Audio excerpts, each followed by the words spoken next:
Here's a topic that will not go away no matter how hard you try.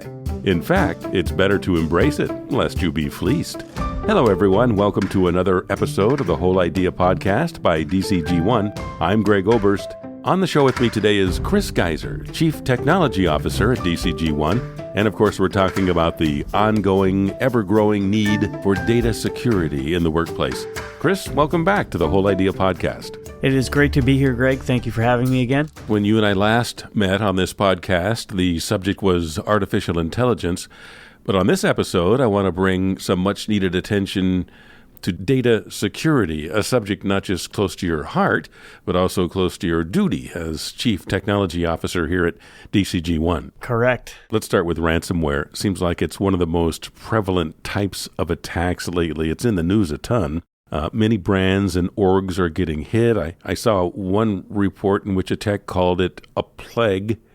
Why is ransomware seemingly more widespread now than it was, say, a few years ago? I think because more than any other attack type that might be carried out, let's say, by a nation-state actor, right? You hear about attacks on utility grids and other things. These are all things that the government worries about. Business is more interested in business. Business is more interested in making sure that the day-to-day is carried out without disruption, that businesses serve customers, that they continue to be a going concern and make money. And so the goal of ransomware is two things.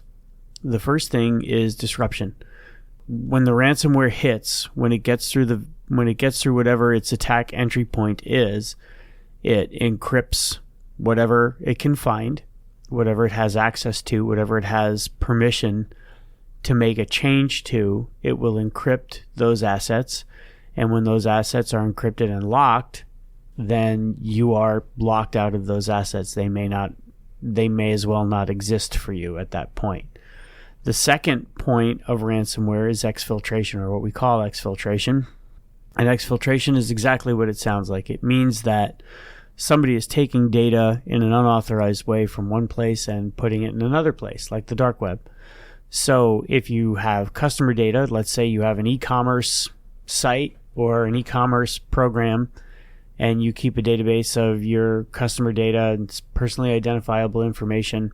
If they lock up that database, first they've disrupted your industry, your going concern. Mm-hmm. You are now not able to carry business out the way that you normally would because your e-commerce program cannot write or read from that data source. The second piece is now they own your data. And so the bargaining begins, and it's become so sophisticated that some of these ransomware organizations actually have an account manager. It's, hi, I'm Chris. I'll be your account manager while we negotiate your ransom. Mm-hmm. And so it's a very scary thing. It's something that there's all kinds of philosophies and all kinds of ways to try and defend against it. The first line of defense always being the user. Yeah. The entry point will always be average. I don't mean to call any of our employees average, but just somebody in the office. Just somebody that's in the office. They're going along. They're doing their work. They get an email that looks very legitimate, that may have, tie it back to what we talked about with AI, may have been generated by AI. And once they look at that, if they're fooled by it, they click in, they give up a credential.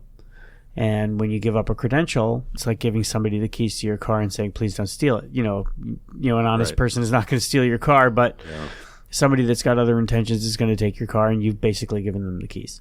So this is phishing as one way into the entry point, or you want to use the fancy security term, the attack vector, would be a phishing attack. It could also be something along the lines of social engineering. I go to your LinkedIn profile, I learn everything about you, Greg, and I call you and I say, hey, I thought that thing that you did was really interesting, and we start a dialogue. There was a great story about a security professional that is a guitar player and has a custom, had a very expensive custom Gibson Les Paul, and he went on a guitar forum and he was, talking about how he needed something changed on the guitar. There was something that he would like to do, and somebody reached out to him and said, oh, that's exactly what I do. ship me the guitar and I'll make sure that gets done, and I'll charge you this much and whatever. And so he shipped the guitar out, and he never heard from the guy again. And he said, this guy knew all about me from this forum, and he used all of my, sensitive touch points to gain my trust. And then, through the use of a slightly longer play than a phishing attack, was able to steal something very meaningful from him. What's interesting is that companies are paying up. The average cost of a ransomware attack is something more than $5 million nationwide. That's probably very close to correct, because you have to add in how much opportunity cost did you lose in not being able to run your business during the time that you negotiated. Then you have to add in the price that if you pay the ransom, you have to add in the price that you paid for the ransom. You also have to add in now the fact that you cannot prove, there is no legitimate way for you to prove that data that's been exfiltrated has not been exposed. So now you're liable for, a free 1-year subscription to Experian or some credit monitoring service for whatever personally identifiable information has been exposed. If it's HIPAA, healthcare data, electronic personal health information, then you're on the hook potentially for fines. If it's malfeasance meaning you knew that there was a hole in your security system and you did nothing about it. Then there's the inevitable legal action that will more than likely be taken. Everybody should remember that those are by the record. So for every name that's in your database, if you have 1,000 names, a HIPAA fine could be $10,000 per name, and could also carry jail time.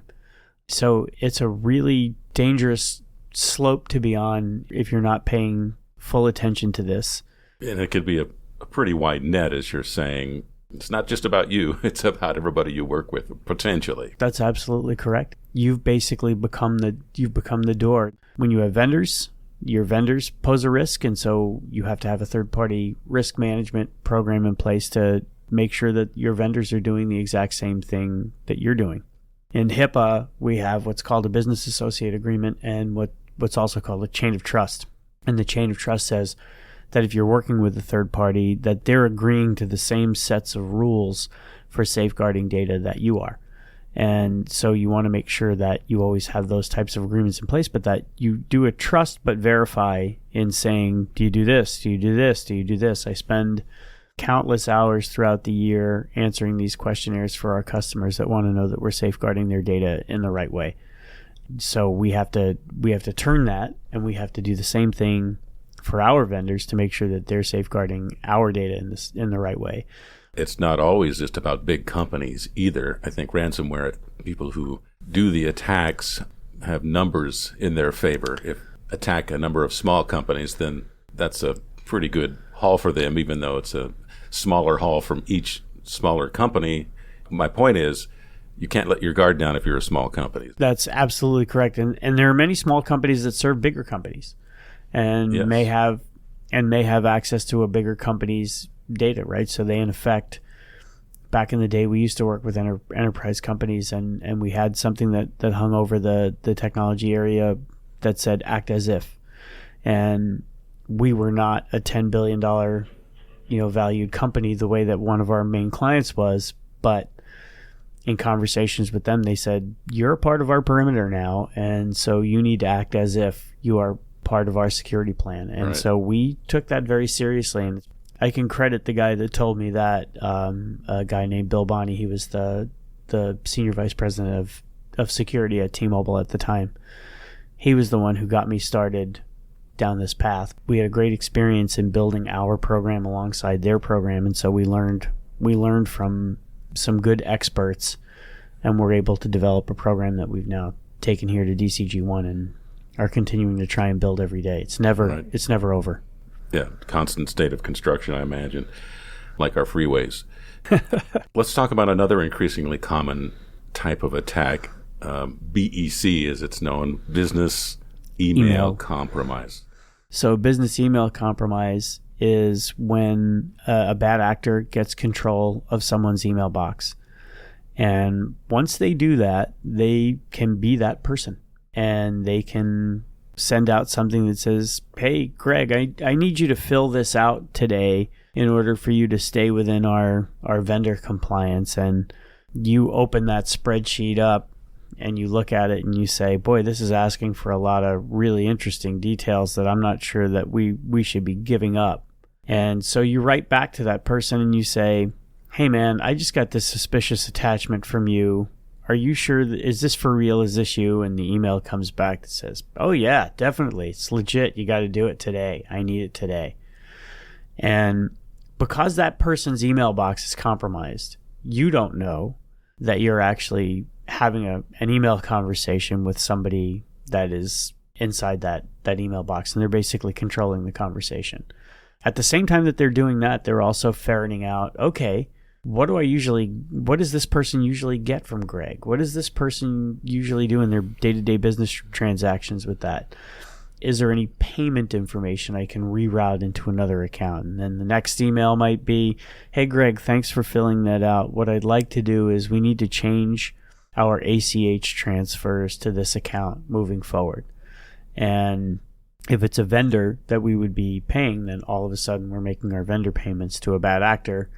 And the timeline for an attack like that is that could go on for 30 or 40 days before we understand that we've paid, however much. And the vendor finally comes back and says, hey, you haven't paid this bill. Well, sure we have. Here's a canceled check. Here's an ACH transfer. Here's whatever proof we have. We show our receipts and they say, no, that's not our account. And so business email compromise allows them to find out the most daily and mundane and routine details that you have about how you do your job, and then use that to socially engineer without you being able to verify it. And we've seen it happen fairly recently where we've gotten emails or tickets to the help desk that say, I just got this from a vendor or from a client, and I don't think it's right. I emailed back and I asked if it was okay to send, and they said, yeah, of course it is.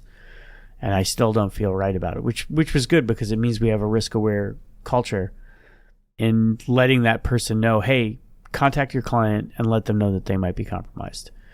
Contact them by phone, take an alternate route, send a text message, do something to make sure that you're not sending this through a channel that we know to be compromised. And so they did that, and of course they found out that the client was indeed compromised, didn't know it. And so that business email compromise was being worked probably across, 5, 10, 15, 20 different companies were receiving the same thing, asking maybe the same question, and then once being answered, oh yeah, it's legit, saying, okay, great, I'll fill it out. So you mentioned culture as being an important part of prevention. Let's talk about that for a few minutes. How do you establish a culture of security mindfulness inside the office? It starts with awareness training. Our employees go through an awareness training. We actually try to make sure that the awareness training that they do is not the limiter to what they learn. And so you have to keep reminding people over and over and over again. What's really kind of great and exciting about it is that we get good feedback. We actually get people that respond to it and say, yeah, please keep these coming, because I think the good news about being able to build the culture is that people see themselves in it. They see the benefit in their personal lives from learning this at work, and then they apply it at home, right? If you don't have multi-factor authentication on your Instagram account, it's probably time to look into that.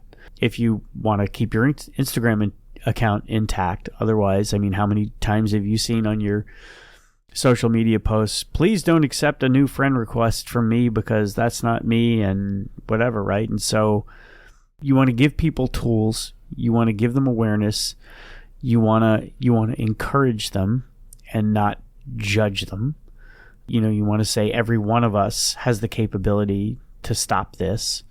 We had a really great moment in January. We were in the middle of one of our security audits, and the auditor who was walking through the facility with me, she asked me in one of our warehouse areas if she could take photos of some of the ingress-egress controls that we had. And I said, sure, as long as you take it in this direction, and et cetera, et cetera.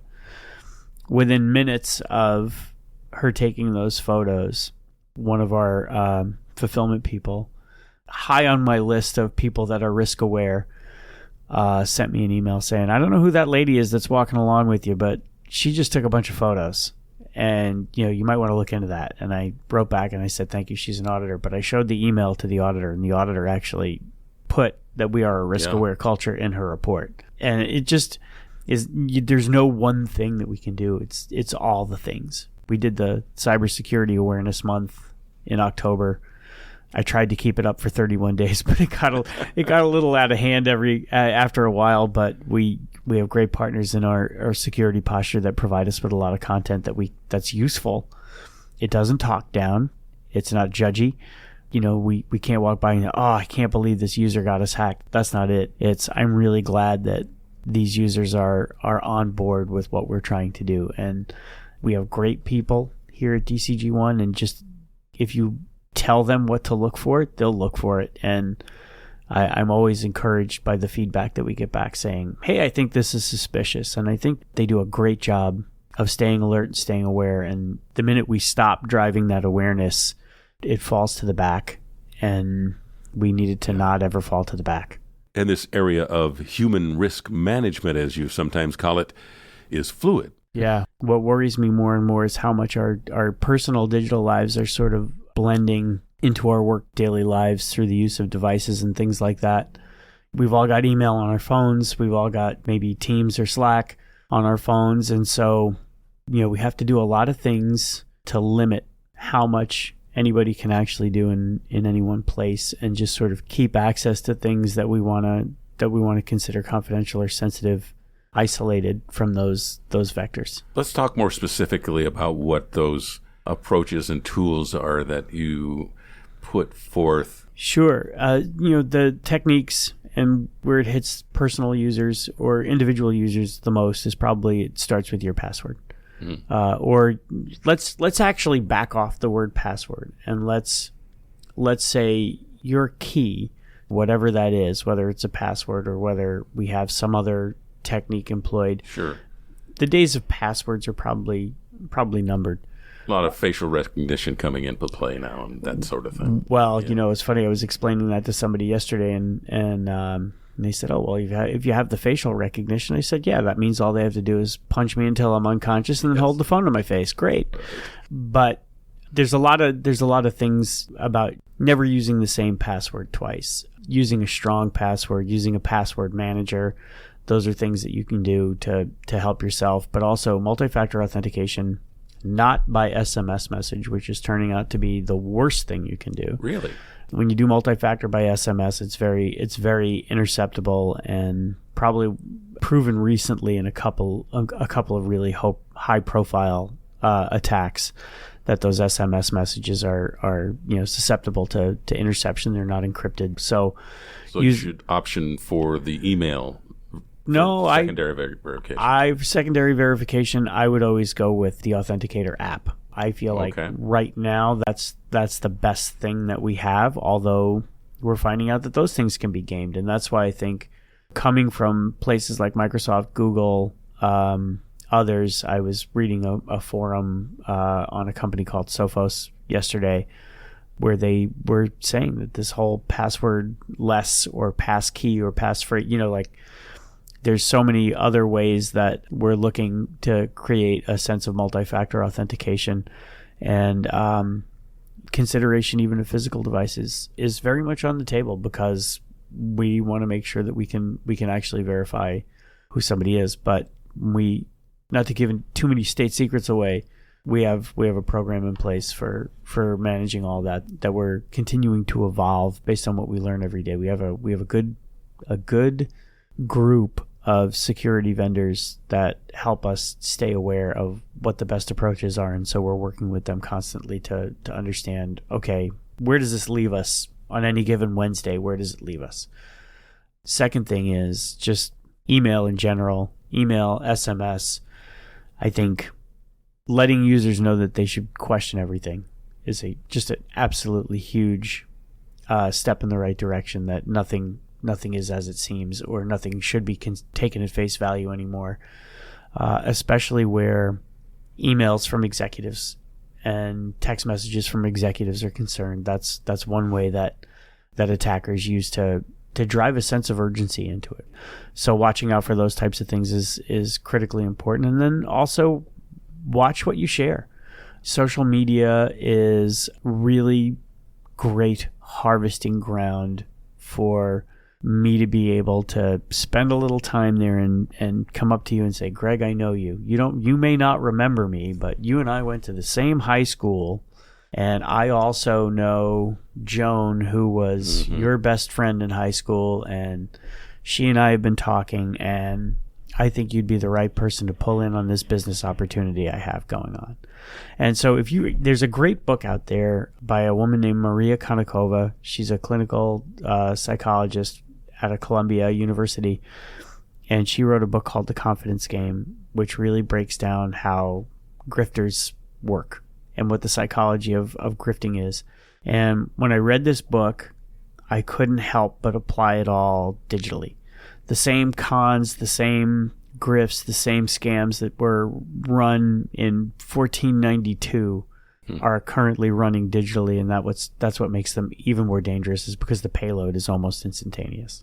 Can you just distinguish the difference between multi-factor authentication and 2FA? They're the same-ish. If you have two-factor authentication, that's known as something I have and something I know.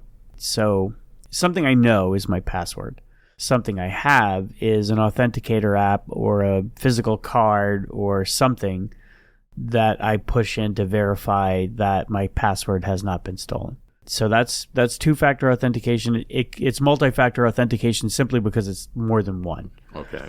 But multi-factor authentication can also be rolled into three-factor, let's say, or true multi-factor, where it would be something I am, something I have, and something that I know. So that's where your facial recognition comes in.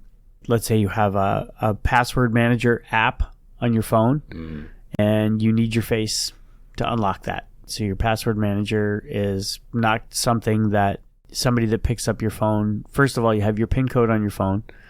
You have your facial recognition on your password manager.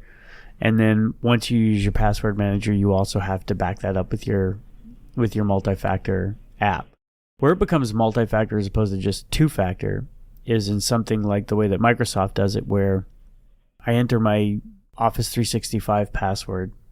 I could enter multi-factor authentication, just the 6-digit code that's on my Microsoft Authenticator app, or what's going to happen is it's going to do something called challenge response, where it's going to say, okay, we're showing you a number somewhere, only we know where, and that number is in a random sequence, and you need to enter that number in order to be able to continue. And we're only going to show you that number for a minute.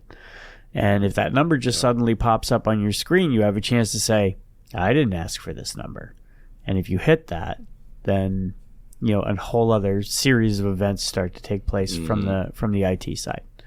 And I won't talk about what those events are, but the nature of it is such that it's not just I'm going to enter a 6-digit code, but that in this moment, the code is this. And for you to even look at any, the next step, you need to get this part right.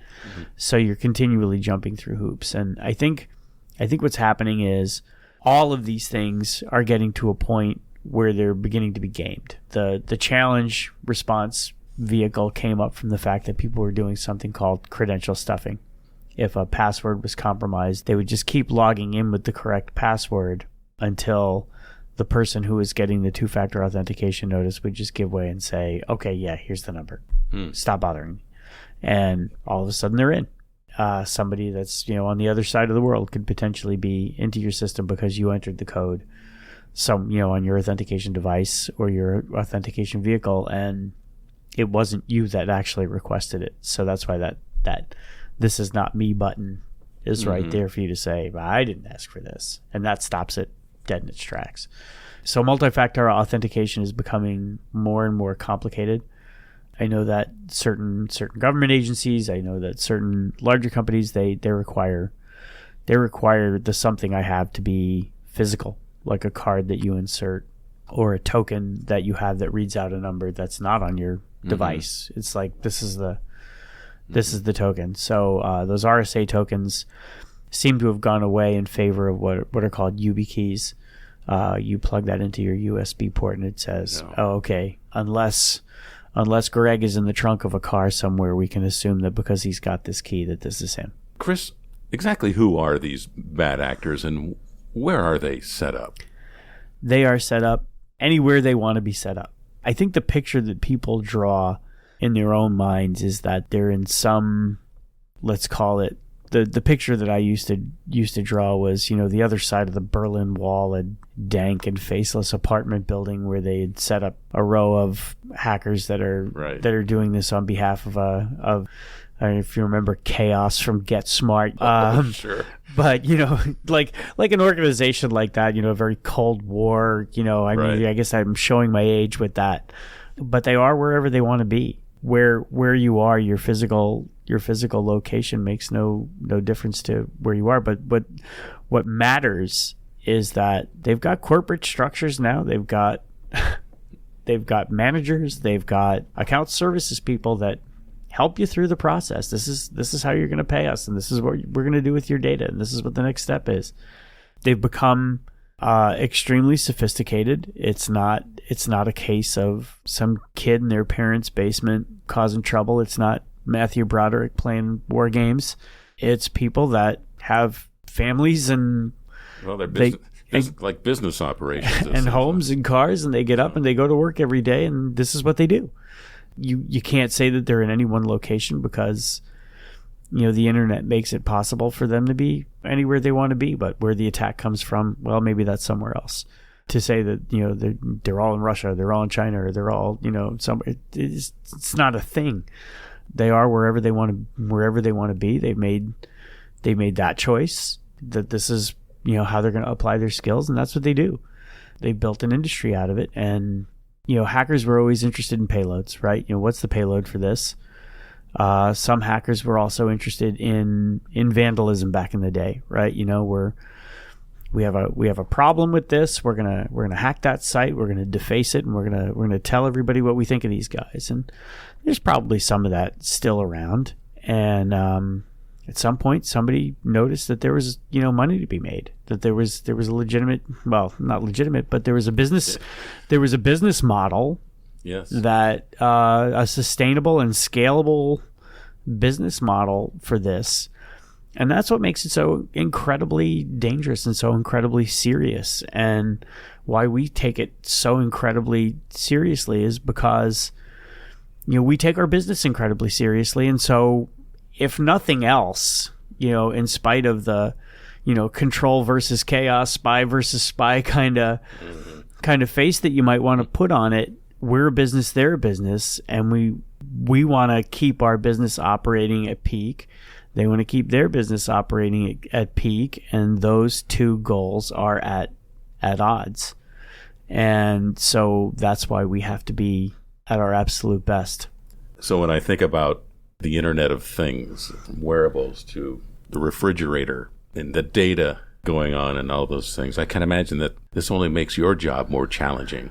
You want to hear a horror story? Sure. I have a friend. She'll recognize this, but I have a friend who told me just last night that she had a certain electronic toothbrush, and it started acting up in the middle of the night. It would just start making noise and vibrating and falling all over the bathroom vanity.